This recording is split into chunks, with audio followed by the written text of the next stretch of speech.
Hola a todos, me llamo Raúl González García y soy el autor del texto que acaban de leer, La llegada del meteorito digital al planeta educativo.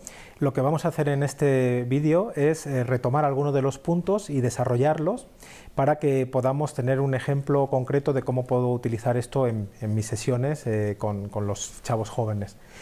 Lo que vamos a hacer en concreto es utilizar algunos de los puntos que vieron y combinarlo con la teoría del aprendizaje digital que lleva por nombre conectivismo, desarrollado por autores como George Siemens. El conectivismo da una explicación de cómo los jóvenes o la gente en general aprendemos a través de Internet, de las redes sociales, de las herramientas digitales, porque consideran que hay una diferencia conforme al aprendizaje, digamos, en contextos analógicos. Las características del conectivismo son las siguientes. Según el conectivismo, el aprendizaje que tenemos en los medios digitales se caracteriza por varias cosas. Yo voy a mencionar 4 que son muy relevantes cuando trabajamos con gente joven. La primera tiene que ver con la participación y la autonomía. Es decir, a los jóvenes, cuando trabajan en las redes sociales, plataformas digitales, etc., les gusta mucho la parte de poder participar y tomar decisiones sobre su propio proceso de aprendizaje. Es decir, por ejemplo, cada uno puede elegir de manera muy flexible qué tipo de contenidos son los que más le acomodan, por medio de qué canales puede adquirir esos contenidos, y esto no viene determinado por otras personas ni por un sistema, sino que eso lo va eligiendo cada uno sobre la marcha. Esa autonomía y esa participación no solo se refiere a por dónde recibo la información, sino qué tipo de información es relevante para mí en cada momento que la necesito, no en abstracto, sino según la voy necesitando. Y una cuestión importante es que adquiero esa información de manera colaborativa, que es la segunda característica que quería mencionar de este tipo de aprendizaje digital, es colaborativa a través de comunidades de interés, ¿no? Los jóvenes hoy en día recurren a estas comunidades de interés a través de las nuevas tecnologías, y por medio de estas comunidades de interés se informan, aprenden, comparten información, buscan, evalúan la información que necesitan de una manera colaborativa. Estas redes de colaboración son completamente informales, bastante espontáneas, aunque algunas adquieren una estructura muy formal a lo largo del tiempo, y son sobre todo estructuras horizontales, donde no hay alguien que tenga mucho más poder que el otro, sino que el poder te lo da la capacidad de compartir información relevante para el resto de los usuarios de la comunidad. La tercera característica de este tipo de aprendizaje es que es un aprendizaje muy activo. Algunos autores denominan a los usuarios de Internet como prosumidores, que es un concepto que mezcla el término consumir y crear, ¿no? Y producir. Entonces, frente a otras generaciones antes de Internet, que éramos principalmente consumidoras pasivas, entre comillas, de información o de contenidos creados por otros, las nuevas generaciones son, además de consumidores, son productores activos de todo tipo de contenidos, ¿no? De ahí el nombre de prosumidor. Entonces, una persona prosumidora es una persona acostumbrada a crear activamente contenido de manera constante en la red de una forma prácticamente espontánea, ¿no? Por ejemplo, muchos jóvenes, y es algo que nos sorprende a algunos adultos, que generan vídeos, los comparten, los viralizan de una forma muy sencilla, ¿no? Y lo llevan como es un hábito que ya han incorporado, y ellos no tienen como este debate que nosotros tenemos a veces para poder compartir de manera espontánea ese tipo de contenidos, ¿no? La cuarta y última característica que quiero mencionar sobre el aprendizaje digital, ¿no? Que según el conectivismo tiene que ver con esta parte de interactividad, ¿no? El rol de las personas que aprenden a través de las redes sociales o de las plataformas digitales es un rol muy activo en todo momento e interactivo. Si no se produce esa interacción, la motivación o el interés decae rápidamente y las personas desconectan y ya no se produce, por lo tanto, aprendizaje. Resumiendo, según el conectivismo, que es una teoría del aprendizaje para la era digital, lo que hace tan atractivo y tan poderoso el aprendizaje en las nuevas tecnologías tiene que ver con esa capacidad de generar participación en los usuarios, de que las personas realicen un aprendizaje autónomo, ¿no? Puedan tomar decisiones relevantes sobre su proceso de aprendizaje, aprendan sobre aquellas cosas que consideran relevantes en un determinado momento, ¿no? La parte de la colaboración es un aprendizaje colaborativo, no solo crean activamente, ¿no? Que era la otra característica, características, sino que co-crean, ¿no?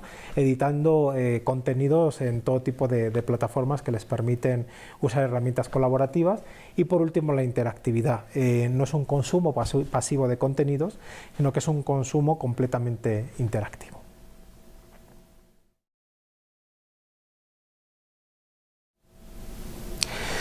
A partir de estas características que tiene el aprendizaje con las nuevas tecnologías según el conectivismo, ¿qué rol debemos adoptar los mediadores para poder trabajar de manera efectiva con la gente joven? Voy a decir también 4 características o 4 habilidades o actitudes que podemos tener los mediadores para trabajar de manera efectiva con los alumnos, con los jóvenes millennials o con los que ya vienen después, la generación Z, y que para ellos es completamente normal, habitual y natural interaccionar con este tipo de tecnologías, ¿no? O interaccionar con otras personas a través de estas tecnologías y consumir todo tipo de información por diferentes canales que ellos deciden. En primer lugar, diría que nosotros tenemos que saber generar precisamente participación, es decir, tenemos que saber animar e inspirar a los alumnos, a los participantes, a los jóvenes de nuestras sesiones a que participen activamente, es decir, intentar nosotros ocupar menos espacio y que ellos ocupen más espacio. ¿Cómo genero participación? Dejándoles tomar decisiones sobre cuestiones fundamentales de ese proceso de aprendizaje, por ejemplo. Lo segundo sería trabajar a partir de lo que ellos encuentren que tiene propósito y sentido para ellos, no para mí. Es decir, yo debo ir a buscar a los jóvenes donde ellos están, no donde yo estoy o donde yo creo que deban estar, ¿no? Entonces puedo empezar trabajando con los intereses o los canales por los cuales se comunican esos jóvenes o los intereses que tengan, este tipo de cosas. Para llegar a eso, la tercera habilidad que recomiendo es la escucha activa, ¿no? ¿Cómo sé yo dónde están los jóvenes? ¿Cómo puedo yo generar confianza, que es fundamental como mediador, con los jóvenes? Pues juzgando menos y escuchando más, ¿no? Haciendo una escucha empática, para lo cual pues tengo que preguntar y después escuchar sin juzgar para que el joven en un momento dado se pueda abrir, ¿no? Y cuando ya haya generado yo una relación de confianza, pues a partir de ahí podemos trabajar, y aquí viene la cuarta característica, por medio de acuerdos, ¿no? Es muy difícil que para un millennial o para una generación Z que puede participar abierta, activamente y sin compromisos y sin estructuras rígidas en las redes sociales o las plataformas digitales, de repente tener que adoptar o adaptarse, mejor dicho, a una forma de trabajo que otra persona está imponiendo si no le encuentran sentido, ¿no? Entonces lo que recomiendo es que generemos relaciones de confianza muy poderosas y que cuando trabajemos con ellos lo hagamos por medio de acuerdos, ¿no? Acuerdos que por supuesto incluso pueden tener consecuencias si proceden, ¿no? Pero son acuerdos que hemos hecho de persona a persona, respetando en todo momento esa individualidad de la persona que tengo enfrente, ¿no? Y no prejuzgándola en un sentido negativo. Resumiendo mucho, las características que debe tener un mediador, o algunas de las habilidades y actitudes que debe tener un mediador para tener una colaboración efectiva con gente joven, debería ser generar participación, ¿no? Hacer una escucha empática y activa y no juzgar a la persona que tengo enfrente, ¿no? Porque hay que tener en cuenta que diferentes generaciones vemos el mundo de diferente manera, pero eso no significa que una sea mejor que la otra, simplemente son diferentes, y en esa diversidad debe ser respetada por el mediador. En tercer lugar, tengo que saber generar acuerdos y debo respetar esos acuerdos, igual que debo exigir que los respeten del otro lado, ¿no? Pero ya te estoy tratando de persona a persona, ¿no? Y la cuarta característica tiene que ver con estructurar esa colaboración a partir de los intereses de las personas que tengo enfrente. No puedo esperar que alguien que no ha podido tomar decisiones fundamentales sobre algo o que tiene que doblegarse a algo que viene impuesto de fuera, pues colabore de manera efectiva, ¿no? Un pequeño pensamiento o reflexión que sirve mucho en estos casos es tener en cuenta que todas las personas hacen lo que hacen por algún motivo, aunque yo no lo conozca o aunque yo no lo comparta. Cuando personas de otras generaciones, por llamarlas de algún modo predigitales, aunque ya estamos también digitalizadas, colaboramos con estos perfiles digitales, millennials, generación Z, etcétera, se producen muchos malos entendidos, porque esas nuevas generaciones no se adaptan a las expectativas que tenemos de ellas, ¿no? Pero eso no significa que ellas estén mal, solo las voy a ver como que están mal si las veo con mis gafas, en mi caso, por ejemplo, de generación X, ¿no? Que tengo 41 años. Si yo veo a la gente joven con la que colaboro con mis gafas, la voy a ver, por supuesto, pues quizá hasta como inútiles, ¿no? Pero eso no significa que lo sean, significa que tengo unas gafas que a lo mejor están gastadas, ¿no? Entonces es muy importante entender que los jóvenes millennials y generación Z, que además han crecido en un mundo muy diferente, ¿no? Y que ya estamos hablando hasta del cerebro digital por esa interacción que se genera en ellos y por lo tanto cómo su cerebro se adaptó a ese entorno digital que no era el mío, se comportan como se comportan por algún motivo, ¿no? Aunque yo no lo entienda o aunque yo no lo comparta, ¿no? Para yo poder comprenderlo, lo primero que tengo que hacer es escuchar con respeto, ¿no? e intentar comprender, ¿no? Y no juzgar de antemano a esas nuevas generaciones.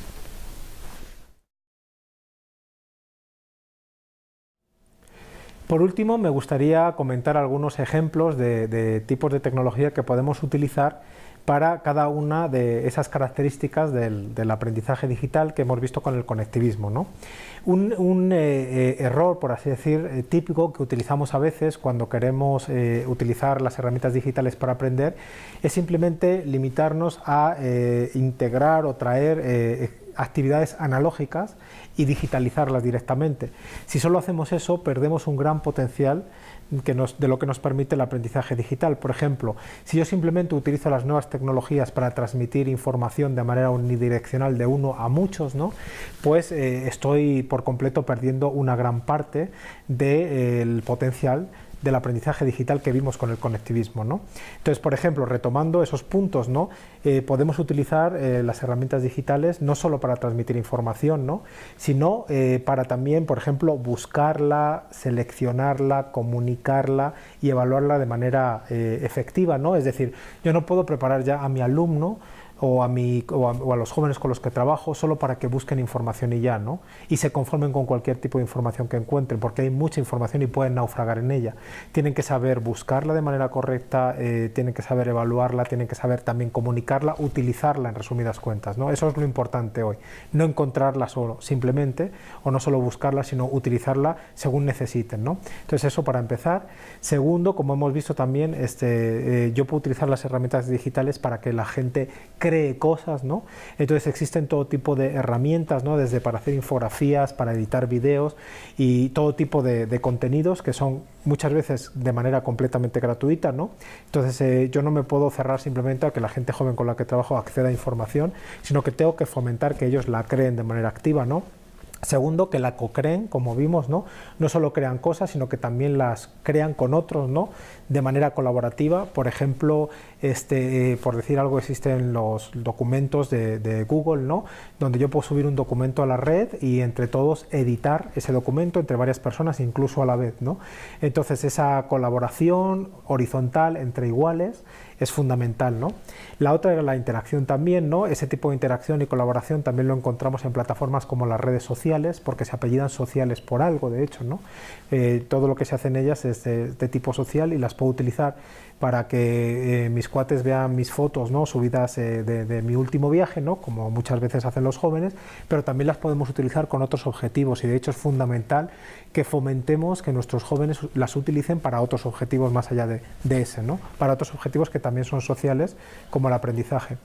Y por último, me gustaría nada más mencionar un uso más de estas nuevas tecnologías que podemos tener, y es precisamente, si vamos a fomentar un aprendizaje autónomo, ¿no? Como veíamos en el conectivismo, sería utilizarlas para que los alumnos o los jóvenes en general monitoreen su propio proceso de aprendizaje, ¿no?